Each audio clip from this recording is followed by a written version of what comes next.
Wasabi family, wasabi, wasabi. Welcome to Algin Gardens. My name is Karen, and we are out here green stalking it. I know, for those of you who saw the first video when we were getting it all together, the plan was to have it up on the porch. Let me just talk to you. I was overridden. It was an executive decision by my older sister, Fifi. And I agree. Uh, I agree. I was doing some tracing of the sun, and she brought up a very good point. It's a covered porch. The sun is actually south of here. So the front of my house is facing south where it would get that morning sun. The back of the house on the covered porch, the porch itself does not get sun until late afternoon.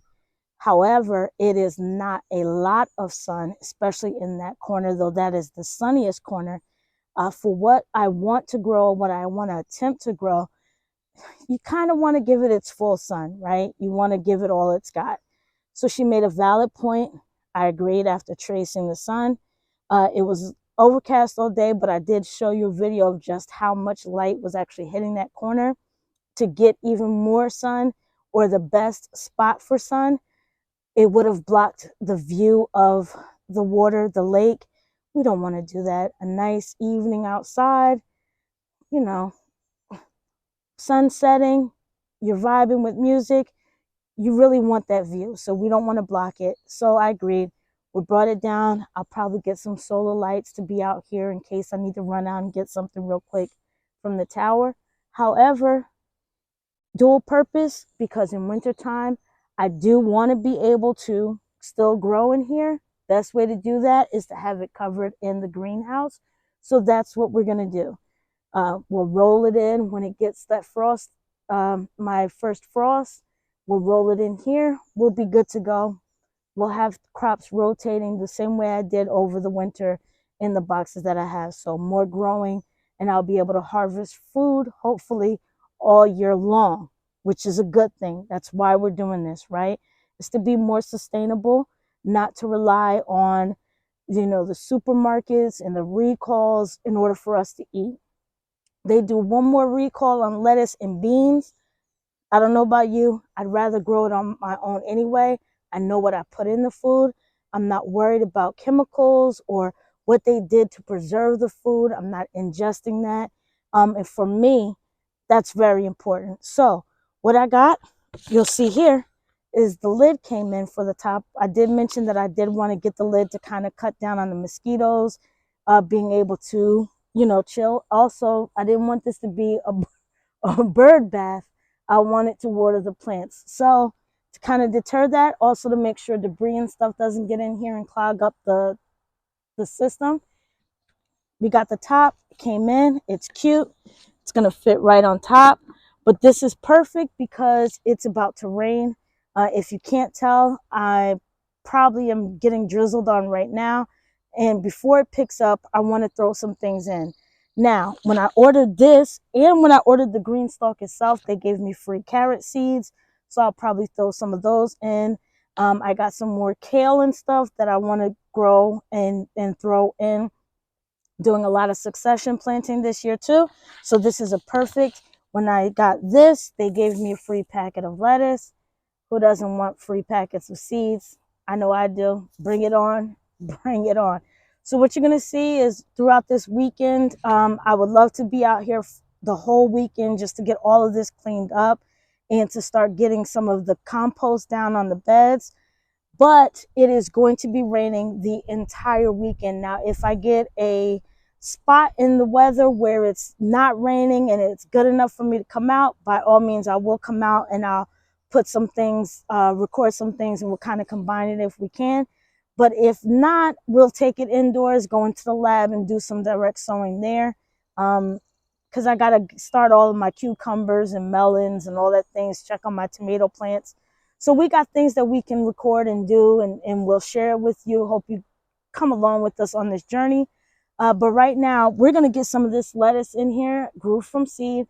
And I have a whole tray that's at my feet that's a different plants. It's broccoli, Brussels sprouts, cauliflower, different types of lettuces. Got some cabbage, some Napa cabbage. So we're going to try a little bit of everything. I'm still going to put a lot of stuff in the larger garden beds, but why not utilize this? The guide also says that you can do like radish and beans and um, dwarf variety of corn, which I do have those little niblet corns. I do have that. So we're going to plop those in.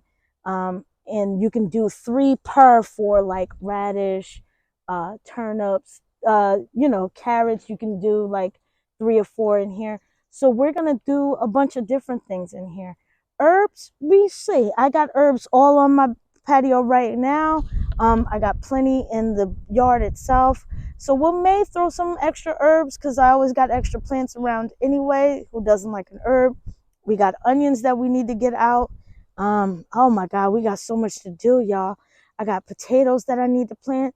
So we'll get to it. You'll start seeing some more videos rolling as I'm doing it, and kind of giving you just a glimpse of what we're doing here on Baker's Acres.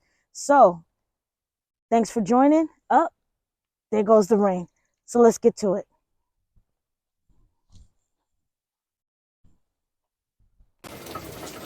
Well, that happened really quick. No sooner than I said, okay, let's get to it, the deluge started. That's okay though. We'll get some watered up pockets. The Green Stalk will get all that good rainwater, which is the best way to water any of your garden. So we'll let that happen, and we'll try to sneak out in between.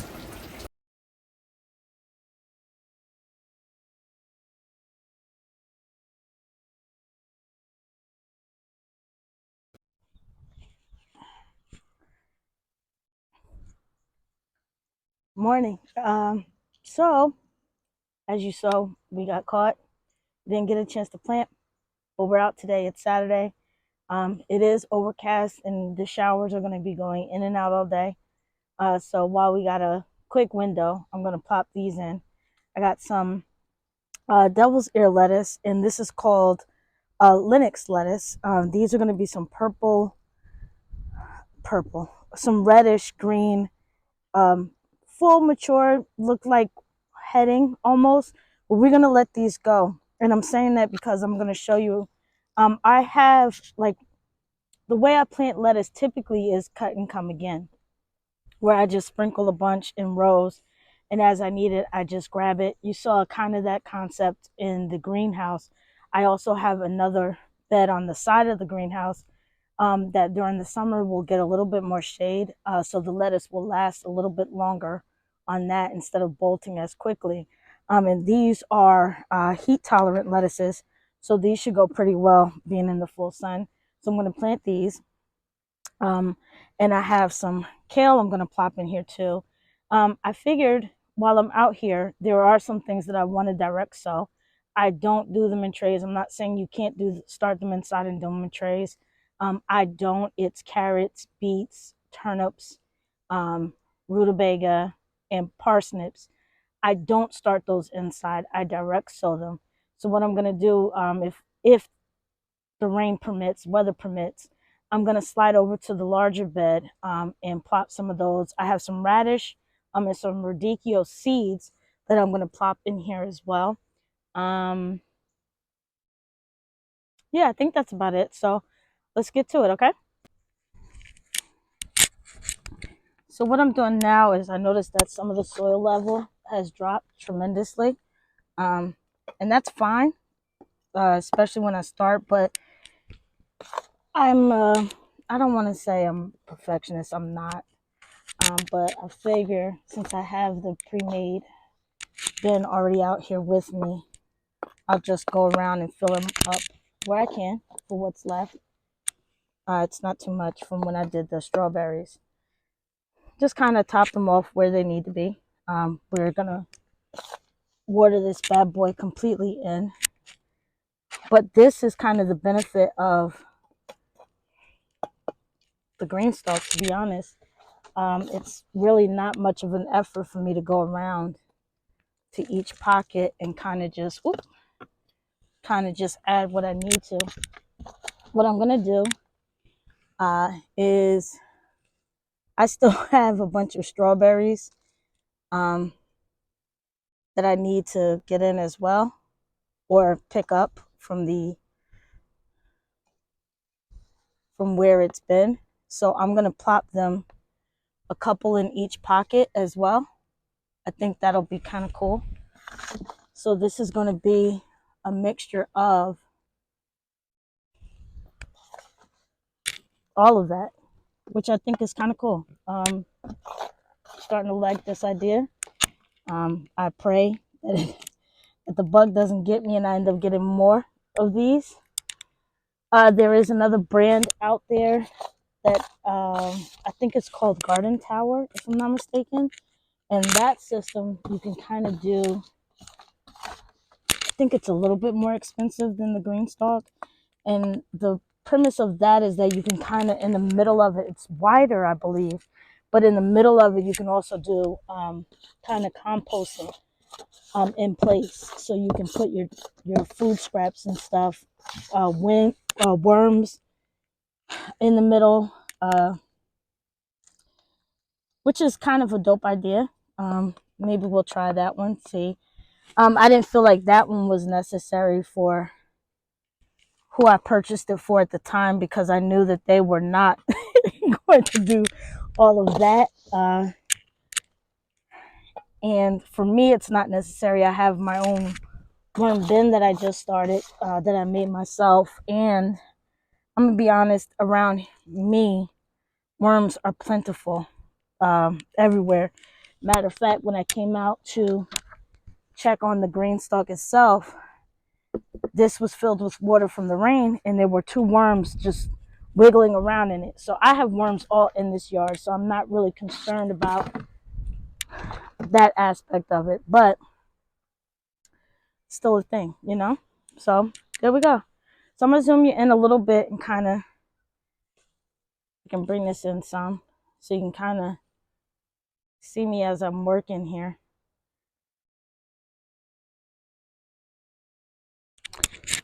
And I'm gonna place the lettuce a little bit higher up because I have rabbits, and these rabbits, they have no chill. They think they own this yard, and that's fine.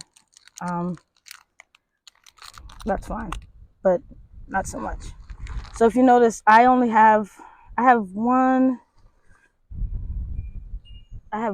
2 in here, and I'm gonna leave them just, yeah, I'm gonna leave them just like this. May the strongest survive, but they should be fine. I normally plant lettuce close anyway, so this should be fine. The roots are just now getting, this is a small cell, so we're gonna plop them right in. That should be good. So that's 1. Spin it around. What I'm gonna do, just for aesthetic, is I'm gonna do every other lettuce of this same variety, and then I'll drop down the tier and maybe do the other lettuce in the opposite.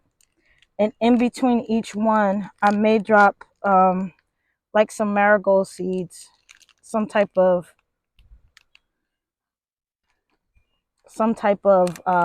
flower pollinator. Not that greens need pollinators, leafy greens, they really don't. There's nothing for the bees to pollinate. However, it will attract some other beneficial bugs, like in case aphids or anything like that comes through. The flowers themselves will attract ladybugs and things of that nature, which I'm in abundance of those beetles thingies. I'm praying they're ladybugs and not those other beetles. But they attract them. So that should really help with getting that, or keeping an eye on that. I could, at this stage, if I wanted to, this is 1, 2, 3, and I could split this. And actually, because I want these to be a little bit bigger, I'm gonna split this out a little bit more so that it is, and now's the time while it's still so young and the roots won't get too damaged. I'm gonna fan this out a little bit so that they don't grow so clustered. But yeah, so let's see. Skip, and then we are here.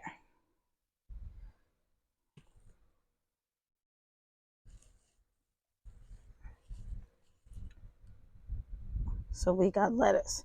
Now, one thing, I don't use any type of pesticides. Actually, oh, this is 4. Um, oh well, they're in there. I don't use pesticides in my garden. I don't even use 7 dust. That's, let me say, if you use 7 dust, I have no problem with it per se. It's just not my fave. If any outburst of pests became too bad, I'm not opposed to using it. I'm not saying I would never use it. I just do not. The whole purpose is to be organic as possible. So what I tend to do is I don't do the same crop all in the same area. So if one area of my garden gets infested or bad, which I haven't had, knock on wood, thank you Jesus, um, I would not be out of that particular vegetable because I have planted it also somewhere else. So that's just something to keep in mind. Just dropping the camera a little bit because I'm going to another tier, so hang tight. Cool. So we are on the tier below where we put this. This pocket has lettuce, so this pocket is going to have lettuce. And then what I may do, like I said, is definitely going to be some.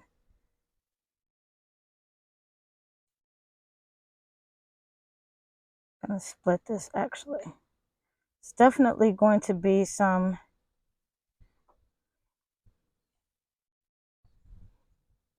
flowers in between. I have some marigolds and some nasturtiums that I've already started. So once I bring those out and they're ready for out here, I'll plop them in between.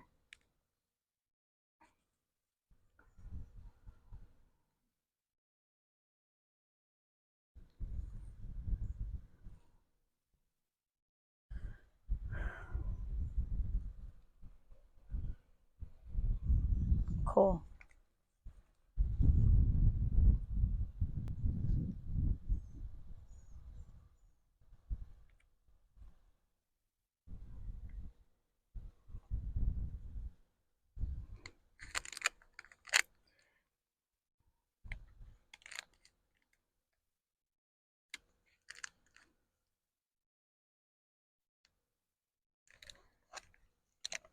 So if you notice too, when I take them out of the smaller cells, see they're getting their good roots. They could have stayed in here a little bit longer, but these are cold tolerant lettuce. Greens in general are cold tolerant, so you can put them out now in my zone. When you're taking them out, instead of pulling them by the leaf, nip. First of all, make sure your soil is moist. Dunk it in a bucket, whatever, spray it up. Make sure it's moist so it's easier to come out. Take your fingers, hold it like this, and tip it over, and that should release it without you having to fight and pull and tug and mess up anything. Just something I do.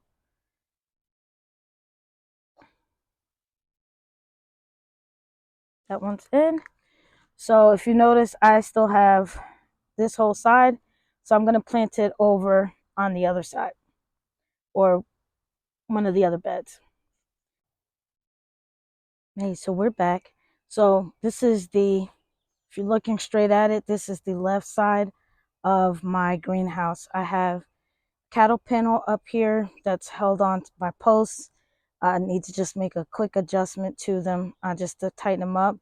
And if you notice, this is my cut and come again lettuce that I just planted actually in the winter, middle of winter. I just threw them out here so that I can have lettuce come for spring.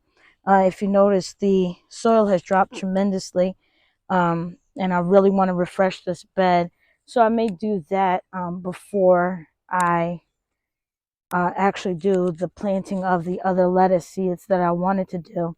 But I did want to show you what I meant by the cut and come again. So literally, it's lettuce I just sprinkled all in a row, cover them up lightly, not just enough soil to cover them.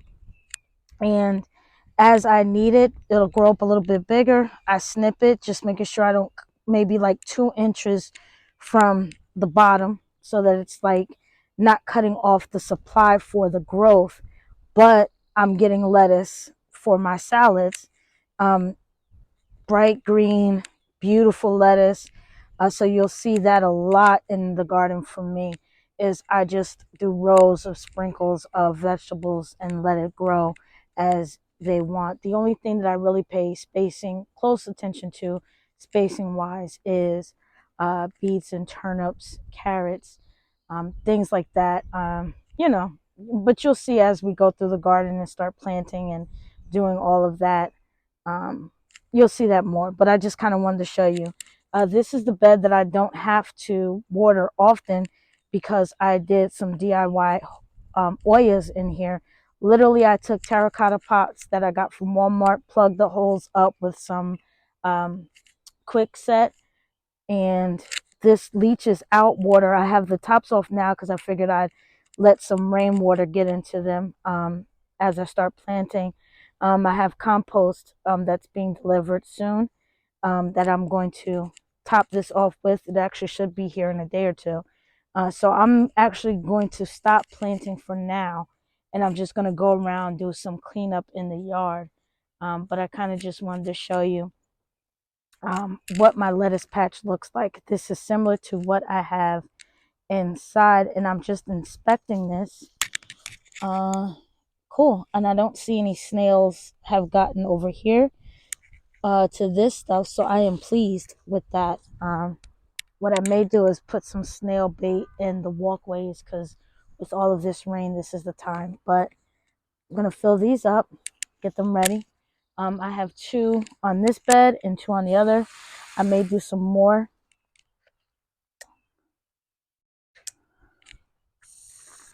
May do some more. Too much. There we go. I may do some more for the larger beds, but we'll see. I got some things I'm working on watering wise. Right now I use sprinklers and they work. But I got some things with the timer and stuff that I want to try adding. So we'll see. We'll see. A couple projects coming up.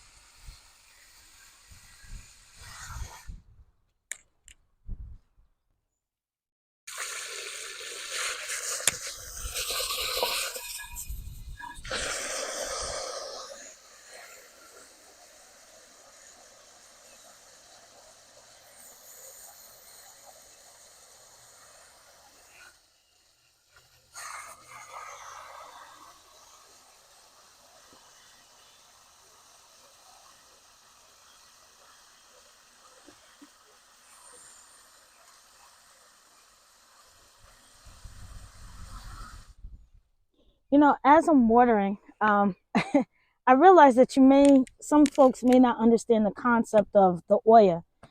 So let me just kind of explain that. So terracotta in itself is porous, right? It does not hold on to moisture for long.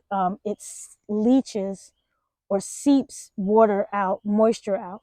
So what happens is that the plants that are around it, close to it, they will get the benefit of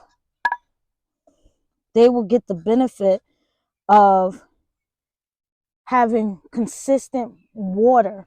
You'll see this used a lot in California, or places where they have to moderate or watch how much water they're using at any given time, because this will allow their gardens to still flourish and get water. And to be quite honest, it saves time for when I forget to come over in this corner and water these, because it's different and it's a little bit off the beaten path from where I have the sprinkler set up. So this is a perfect setup for me to use these in particular. It worked really well. On this side, I had cauliflower and things growing over here all summer. And on the other side, I had tomatoes. Same setup, same bed. I had 2 tomatoes, Roma tomatoes, and an Ace 55. And in between, I had herbs, peppers. So it worked really well in making sure that it stayed fresh with water. So just kind of give you an idea of what the oil, how it works. Yeah, since we're out here, these are right next to it, and I'm actually going to move them, but these are honeyberries. They're starting to come in, and we're getting flowers, so we should have some berries on these. This is my first time growing them. A gardener that I follow, she grows them, and I believe she's in the Maryland area. And when I saw them, hipped me up, the properties, the antioxidants that are in them, supposedly are better than the antioxidants you get in blueberries, which is excellent source of antioxidants anyway. So why not grow it? So I am. I got 2 of them because why not? But what I want to do is I actually want to move these because I want to bring the grapes over here so that they can run up the trellis that's here on the side. So you'll probably see me move these around just a smidge, maybe one here and one to the other side, just so that I can get the grapes in. I have 2 grape plants that I want to get in, and in its place where it is now, I want to put some kiwi. So yeah, here's the garden. Let's take a walk. So this is the front. We got some plants in, but this is the side I'm talking about. It gets the most sun out of everything. That's caraway from last year. That's doing well, doing well. And here is where I had the Oyas. They're inside the greenhouse, so I'm going to bring those out and plop them in. And this, I'm actually going to, this year, instead of the tomatoes, I'm actually going to add a trellis in the back that I already have. It's actually a cage, an A-frame cage, but I'm going to use it to do the cucumbers over here this year. So yeah, this is the raspberry and blackberries. And I'm going to get over here, clean these up, get them some fertilizer. And you can see blackberry leaves are coming in. So it's about that time to get them some. Yeah, that's the blackberry and this is the raspberry. Get them some fertilizer, and some of the shoots are coming up now, new shoots. So we'll get over here. Seeds that I'll be getting into. It's my handy dandy, I forget what this is called. I'll put it in the comments. But yeah, we got work to do. We got work to do.